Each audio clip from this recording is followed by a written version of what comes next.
Hi guys, today we're talking about the biography of Aurelius Augustinus, aka St Augustine of Hippo.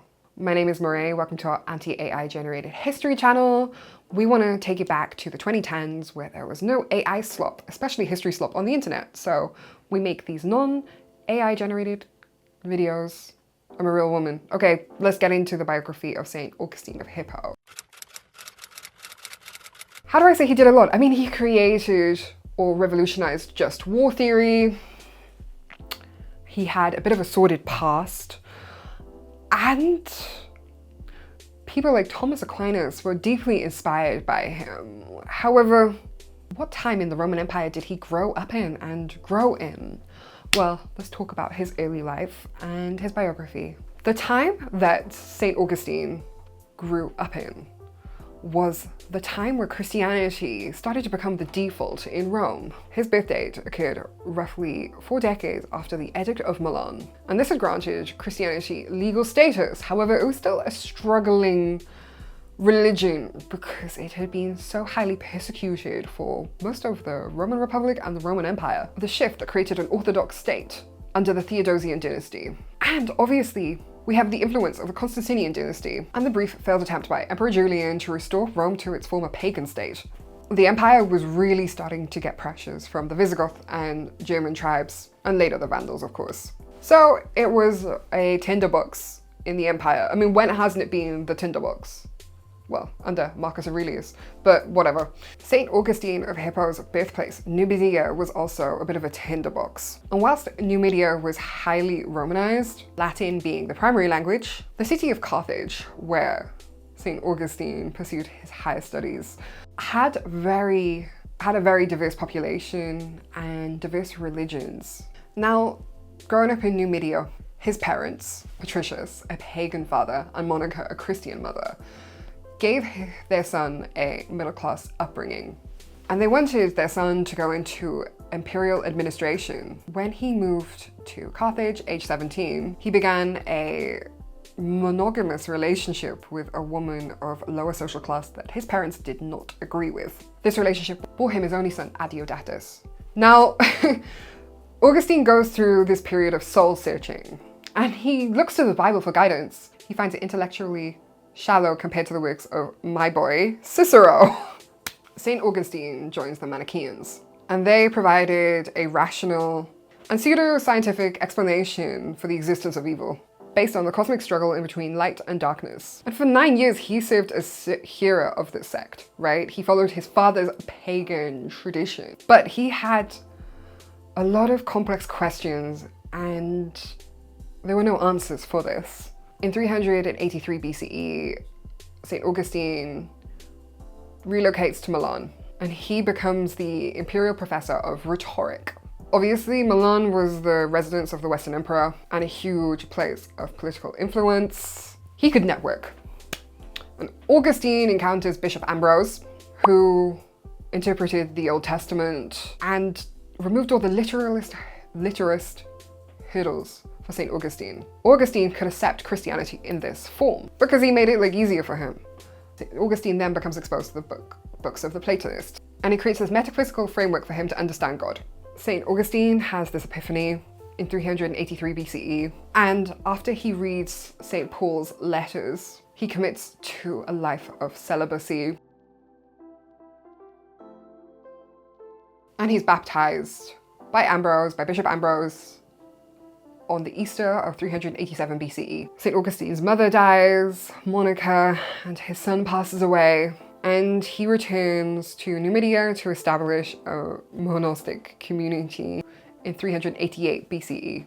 And it says here, in 391 BCE, he was forcibly ordained, so I don't know whether it was with his consent, he was forcibly ordained a priest by the local congregation, and he succeeds as Bishop of Hippo. For the next 35 years, he does well in his job. You know, he's preaching thousands of sermons because there's a lot of paganism around. And 430 passes away during the Vandal siege as the Germanic tribes had gone into Africa. Now, during those 35 years, we need to talk about the things that St. Augustine of Hippo did. St. Augustine of Hippo created the first ever autobiography. So we have Bridget Jones do 2. St Augustine of Hippo.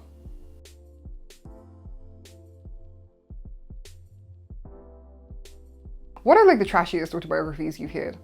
Like, I've heard them by like Boris Johnson is one of them. There's one that we could do without. Before St Augustine of Hippo, the genre of biography was very hagiographic, or focused on the external achievement of public figures, such as generals and kings. Augustine's Confessions represents a revolutionary departure by focusing on the soul and the psychological complexities of a man. Now, a lot of people may wonder, isn't something like Meditations by Marcus Aurelius an autobiography? Marcus Aurelius didn't think anyone would find his silly little notes, and a lot of people interpret Letters to Atticus or Attica by Cicero as a biography. But again, Cicero didn't want his letters to be compiled, which they were, and found, right? St. Augustine of Hippo wrote an authentic autobiography, and therefore is recognized by scholars as the world's first real memoir.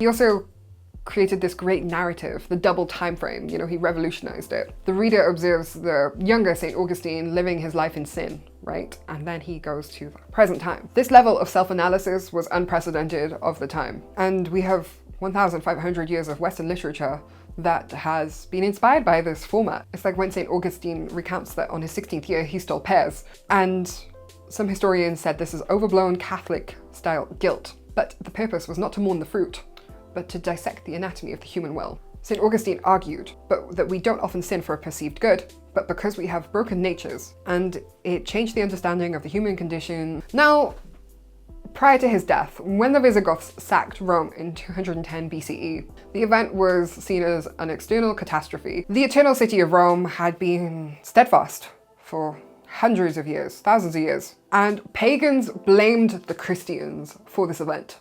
I mean, they had it coming. They had it coming. The Romans did. The pagans claimed that the abandonment of the old gods had created this catastrophe.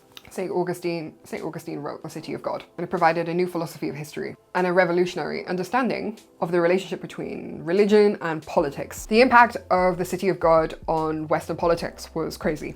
He asserts that the Christian faith belongs to a kingdom of the spirit rather than a kingdom of material on earth. And he decoupled the fate of Christianity from the survival of the Roman Empire. So a lot of people think that St. Augustine created a separation in between church and state, and that's not the truth. They were interlocking in a lot of ways. However, Rome had its own official religions, hence why they pursued Christianity. So St. Augustine believed that the state should support the church, compared to a time where paganism was the default religion and many wars were fought and a lot of blood was shed. And St. Augustine was adamant that the insistence of a perfect government is impossible on earth. Now, another thing I want to talk about is St. Augustine and the concept of original sin. It's misinterpreted that it's St. Augustine who really drove this concept, but realistically it was Paul the Apostle. Now, St. Augustine had a lot of issues with Pelagius, which was something he debated profoundly. Pelagius believed that if God commanded us to be holy, it must be possible for us to be holy by our own nature. And St. Augustine countered, the very fact that we fail to be holy proves our nature needs healing from Christ. St. Augustine gets into it with the concept of Adam, you know, Adam and the apple.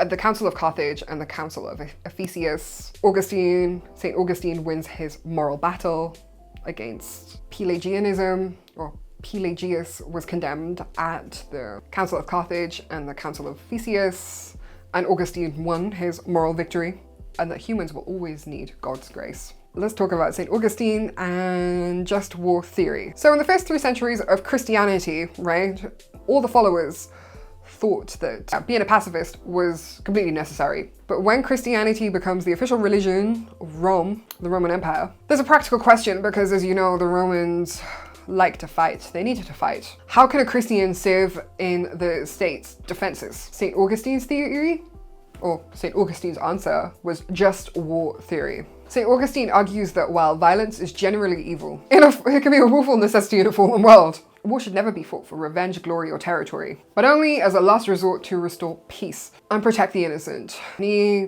created 3 primary criteria for jus ad bellum, which is the right to go to war. Only a proper emperor or authority can declare war, he says. Citizens cannot take up arms just cause. War must be fought to damage an aggressor. Correct a wrong received, so not turn the other cheek, or protect those who cannot protect themselves. That's a very bold criteria. And the soldier must cherish the spirit of the peacemaker whilst serving.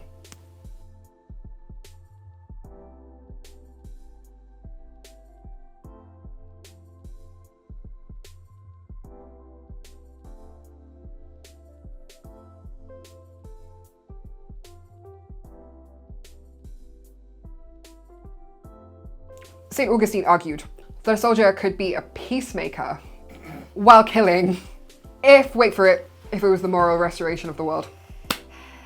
St. Augustine believed that anger directed at a sinner in order to correct him was not to be condemned. This framework allowed, whilst Christianity started as a religion of peace, it allowed the Western Church to support the state's defenses against the barbarians, the Visigoths, the Vandals, the Germans. It recognized the tragic reality of human sin, that some people will only be restrained by force, whilst insisting that such force must always be governed by the laws of justice and the virtues of charity. Yeah, St. Augustine developed Christian systems, right, to what were modern day problems of the Roman Empire. Okay, thank you for watching this video. Bye bye.